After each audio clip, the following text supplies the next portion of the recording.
The other organizations that have also been assisted during 2016 in gaining federation status are the Mixed Martial Arts Federation, the Volleyball Federation, soccer, and cycling.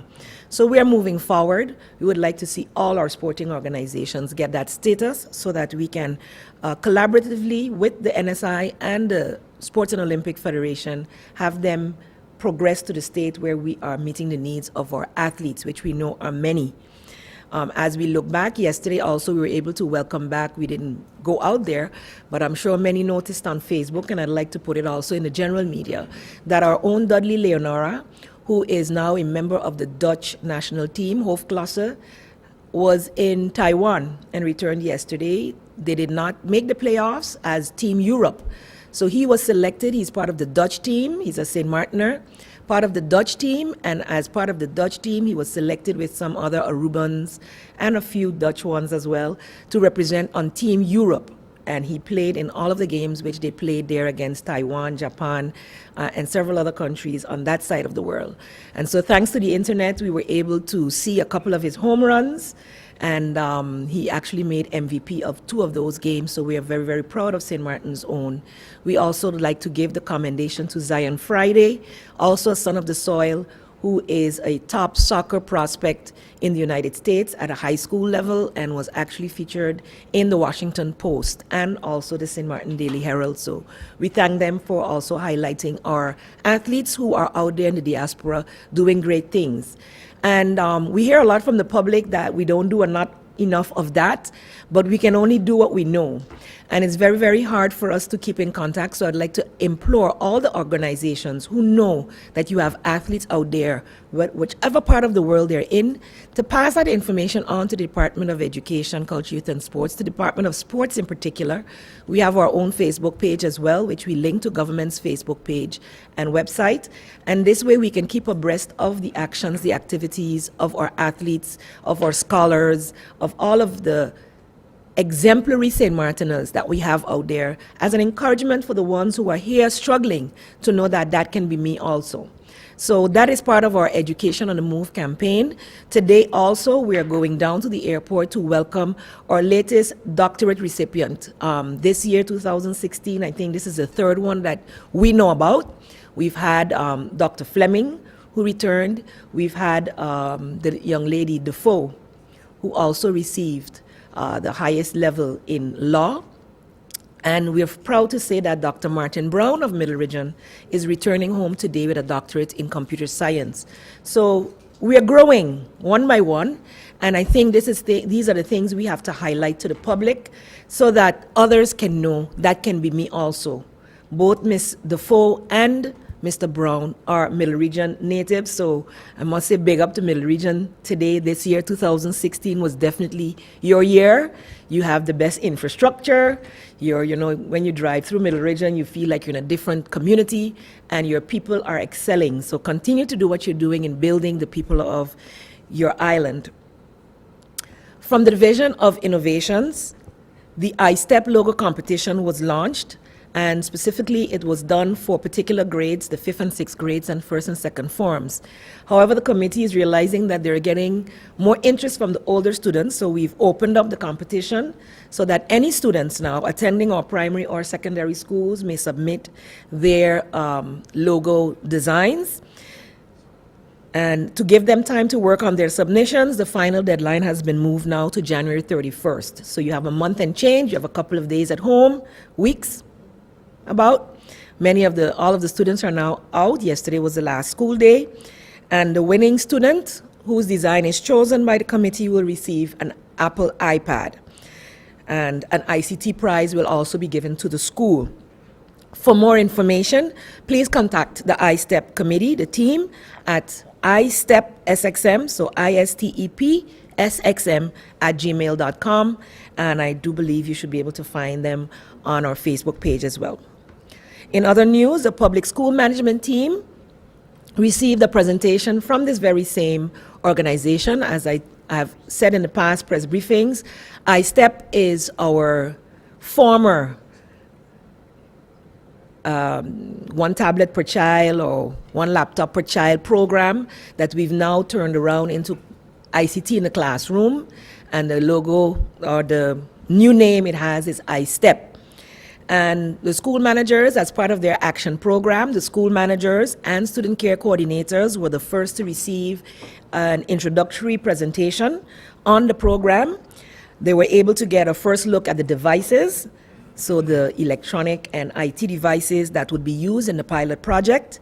And at least 2 classes from each public school will participate in the pilot project, along with all of the classes of the Prince William Alexander School.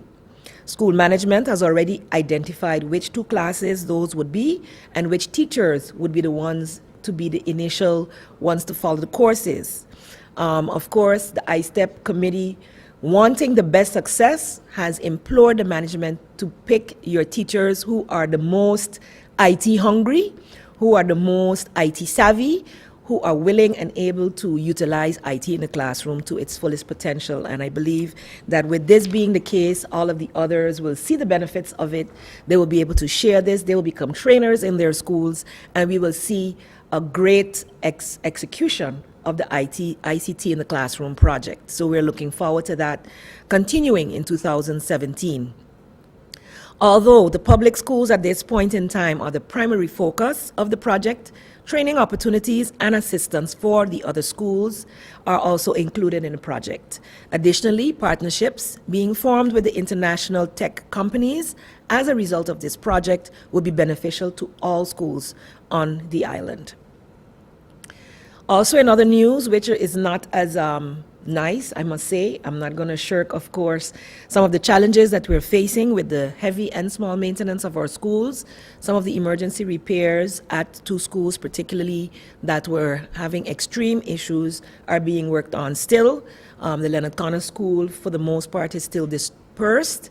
The ones that were able to be pulled back together are at the Charles Leopold Bell School, which was recently finalized, at least for the classrooms. The play area, the basketball court is still being finalized while they're there. But at least the school's management is together with the younger groups from group 1 to 4 at that location. And so we're happy for that. I know that the others are not happy with the situation as it is. The other schools, I must say, who are accommodating them, thank you for accommodating our other schools. We are all public school sisters and brothers, and it is good that we can rely on each other too in times of need. We are aiming to be able to get the Leonard Connor School situated. Of course, I have to rely on the ministries of Romy and the Ministry of VSA to do their part to make sure that the area is safe for all concerned. And so as soon as we are thus far, the public will be informed. Recently, last week, in the midst of all the budget meetings, there were also 2 huge graduations at the St. Martin Academy and the St. Dominic High Schools. Both schools, students do CXC, what was the CXC examinations, which are now called CSEC, and we had exemplary passing in those 2 schools. I can't remember the exact total of the St. Dominic graduates, but there were 106 graduates of CSEC in the St. Martin Academy, the highest number they've recorded thus far, as well as 17 brand new for the first time CAPE graduates. And CAPE is similar to an associate's degree or preparation for the university levels for professionals. So they can then go to any European university or UE, or go into a regular college at the 3rd year level. So we're very, very proud of those students. The IB program is also at the St. Dominic, and those students also got their results, I believe, in June of 2016. So congratulations to all of those graduates. We've also come to the end of the semester for many of our students studying in the diaspora as well as right here at on St. Martin. And I would like to congratulate all those who have matriculated and done what they've had to do to gain their degrees or certificates or at least pass their classes for this term so that they can continue onwards towards their goal. Keep up the good works and enjoy the holidays and the days off with family and friends. To round off, I would like to make an announcement on behalf of the Ministry of General Affairs and Finance that all civil servants from scale 5 and lower will be receiving a special bonus, which will be paid out, I believe, tomorrow. So that's good news for those civil servants. Many of the other ministries are having their separate Christmas parties, and many have received also either as a bonus a turkey or a ham. As such is the case, I would like to say enjoy it with the family and friends. Christmas is a season that mostly, initially, Christians celebrated in honor of the birth of Jesus Christ, the Son of God and the light to the world. However, people all around the world have joined in the celebration of Christmas. It is a time where we, culturally on St. Martin, have used it as a time to, I used to get very annoyed and irritated with my mother. Clean, like big clean down, change curtains, change this, change that. But it is a part of our culture. It's a renewal of sorts for the new year as well. And so as we get together, St. Martin, and I see the people out there shopping for their renewal as well as shopping for their gifts, I would like to wish you all a very, very happy holidays. Cook up with the family. Enjoy your sorrel, your lime punch, and your guava berry. Enjoy your eggnog, your Johnny cakes, your tarts. Anybody want to drop off any by me, we're welcome to do that. But this is a time for families to get together, for sharing, for caring. I think the gifts are the last, as we get older, that we worry about. It's more about being together with your family. It's about sharing, it's about caring, and doing it St. Martin style, wherever you may be, because some can't come home. But I think this is a wonderful time for us to share as much as possible how much we care for others. And if you know of others that are in need, that this is a wonderful time to do so. I know many around the world on St. Martin, organizations too, are doing a lot for specifically foster children and other needy children.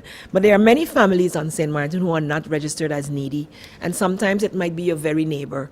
So look to your left, look to your right, look within your community, and if you are having in abundance for this Christmas season, share it with those who need it the most, and on a regular basis, whether it's Christmas or not, because that is the spirit of being a St. Martiner. Happy holidays and much blessings to all who are out there celebrating, and when the new year comes around also, we do so with thankfulness. As we stay together, we be stable, and we work towards prosperity. Thank you. Let me take this opportunity to thank the Prime Minister for those introductory remarks, and also the Minister of Finance.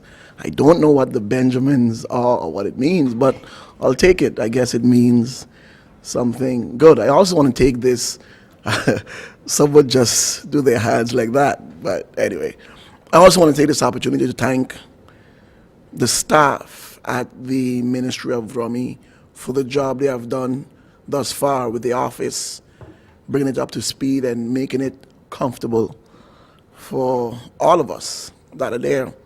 And to also tag along on what the Prime Minister said earlier when it comes to the issues that are plaguing us here in St. Martin.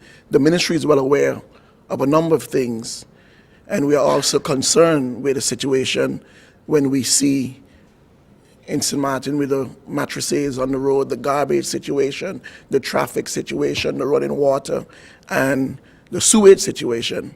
And just yesterday, it wasn't even warmed as yet to take the seat.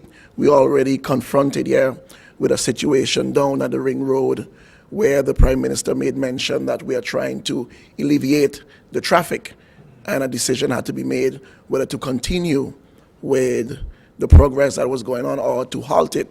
And with the advice of the professionals, it was made to put a pause on it for now and see how we can move forward. The thing is that a lot of decisions will have to be made. Some will be nice and some will not be nice. But it's what it is, because we are a growing country, and there's a number of issues that we are facing right now. And I know on the top of the head, everyone is concerned about garbage and waste to energy. But right now, as it is, you see the traffic situation that we are facing. And we had the professionals yesterday that addressed the minister and also the staff concerning some plans that they want to introduce that can sort of alleviate the traffic a bit. But I also want to urge the public to be very vigilant and be very careful, because a number of accidents have been happening in the past week and 2 weeks just because of the gridlock. and everyone trying to get in front and move forward, get home during the rush hours. My colleague made mention about the Christmas season and the festive season that it's in, and we are all eager to do shopping and move about. But I'm asking everyone to be concerned with your fellow pedestrian and your fellow driver, because at the end of the day, we are all St. Martiners and we all want to achieve the same goal. However, we need to take into concern that, again, harsh decisions will have to be made. The Minister of Finance spoke about it earlier when it was concerning the budget and the decisions that had to be made concerning our debt. Well, hard decisions will have to be made concerning our garbage situation on the island, concerning the traffic situation on the island. I was speaking to my colleague, Sylvia Jacobs, earlier, and she made mention of someone she knew very well, who's a law enforcement officer, and they were looking for a home. And the only home that they could afford at that time, or the only one that they can find right now, is $1,200. And that should not be. That should not be for police officers. That should not be for Coast Guard. That should not be for those that put their life online, or anyone, young person coming up in our society. $1,200 is a chunk of your earnings. So I know that we at the Ministry of Rummy are very well aware of the housing situation on the island. We met with a few of them yesterday, and they're eager to talk and discuss. But as of right now, the most I can tell you is that my intentions is to meet with all the department heads, meet with all the SGs that fall under the ministry, so I can be brought up to speed, and we can look into a number of solutions that we can bring that can solve a number of these issues. Because again, like the Prime Minister said, it's easy sometimes to talk, but now action is what's speaking. You got to put your money where your mouth is. And I'm very pleased with my colleagues. I know I can lean on them for whenever there's troubling times. I'm pleased with the staff and the individuals in the field who are looking at the situation.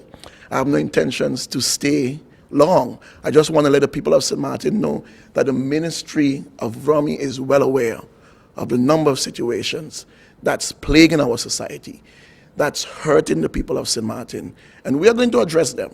And like I said earlier, there may be some things you may not like at the beginning, but I can assure you it's all in the best interests of St. Martin.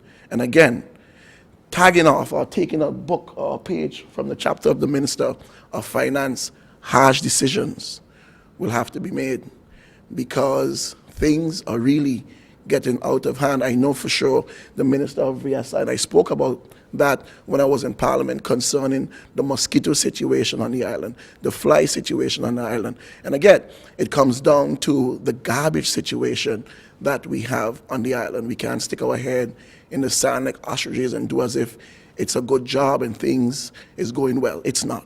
I'm aware of it. It's not. So I just want to thank the people of St. Martin again for giving me this opportunity. Yeah, I can't say that it was one that I was expected, but I'm going to take it in strides. I want to thank my colleagues again for their support, the staff at the Ministry of Rummy. I thank you guys very, very much for the job you have done thus far. And like I said, you know, it's time for us to toughen up because we have a very, very, very, very difficult road ahead of us. But I believe we can get it done. A stable government in 4 years, we're going to make St. Martin look good. Thank you guys very much. First of all, from my family and from the Ministry of VSR, we'd like to wish the people of St. Martin happy holidays. Greetings to my fellow ministers, to those listening by television or by internet. My apologies for being a little bit late this morning. The Prime Minister was very clear when he gave instructions. He said we need to hit the ground running, and that's exactly what we've done. We have been working in the meantime, but coming now with the security of knowing that the Cabinet, the Council of Ministers' positions are secure and that we have a government, a stable government for the next 4 years, is a little bit different.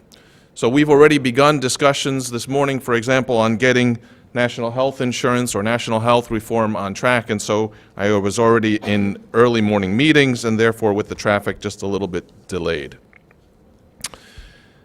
You know, this has been a fascinating journey. This has been an emotional journey for me. After the elections and the high of the election campaign and the results of the elections and the formation that took place, and the fact that my role was to be that of a parliamentarian. So I had to change gears, think a bit differently about how we were going to move forward, what my contribution towards the country would be. And, you know, in that process of preparing the transition document for the incoming minister, and as I mentioned publicly before, the intention was to do a very public handover and also a very constructive handover of the ministry. It was also difficult for me to see all of the things that we had started working on but didn't have an opportunity to finish, and to see all of the things that we wanted to do and not have the opportunity to finish. And then now to have, again, the Democratic Party as part of the government, and again to be fortunate to return to the Ministry of VSA, to have the opportunity to continue the work that we started. So this has been an emotional ride, and a ride that I've enjoyed actually, but it is interesting to see how politics works. The agenda is very simple. The agenda for the Ministry of VSA is to continue the work that we've done and to complete the projects that we've begun. Some of the projects that we're going to work on, national health insurance or national health reform. Of course, the new hospital, as you all know, there's been some hiccups, some delay based on on a legal case that's been filed. But again, a new hospital is something the country needs. It's not a question of if we need a new hospital. It's clear we need one. It's simply now a question of how quickly we can get it done and at what cost it will be done. But for the health of the population, it is one of our most pressing priorities is to make sure that the construction of the new hospital begins as soon as possible. Labor reform, as some of you know, there's already legislation at Parliament that will address the abuse of the 6 months contract. But attached to that is a memorandum, an agreement, a consensus document with the labor tripartite partners on a proposal for how we can overhaul our labor system. Compliance. Minister of Finance has spoken about, you know, our financial constraints. During my time as minister, it's very clear there is money out on the street. There are businesses, there are individuals who are not compliant.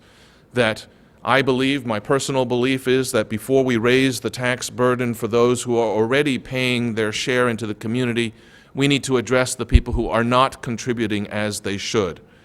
Unfortunately, I've seen when the inspectorate go out, the tools that they have are limited, the recourse that they have is limited.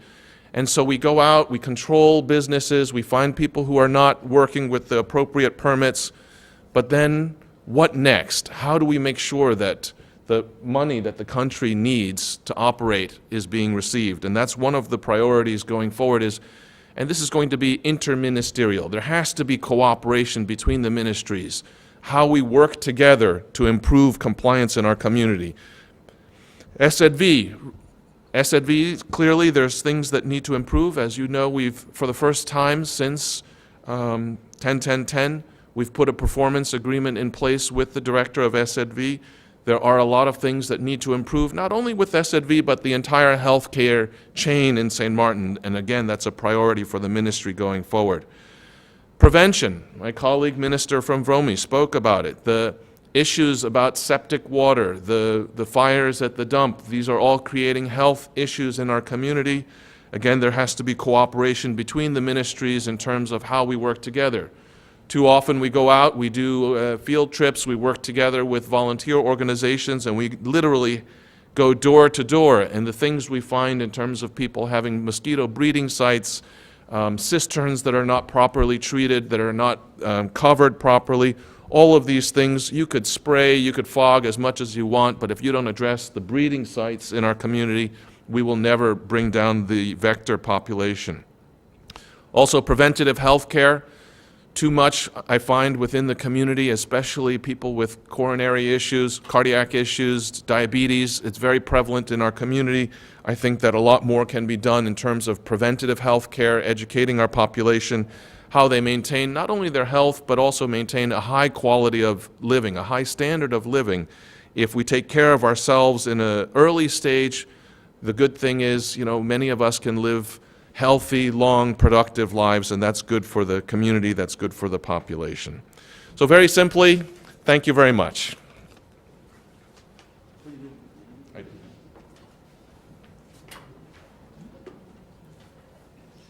Thank you very much, Minister Lee, for your presentation this morning. With that, I would like to thank the Prime Minister and, of course, the honorable ministers of the Council for making their presentations this morning. If you've missed our broadcasts, we invite you to join us tonight at 7 p.m. and tomorrow at 6 p.m. on Cable TV Channel 115 for a rebroadcast of the Council of Ministers press briefing. And for video on demand, we, of course, invite you to log on to the official government website, stmartingov.org. On behalf of the Council of Ministers and all of us at the Department of Communication, I'm Cedric Peterson. Thanks for joining us for our broadcast. Have a pleasant day.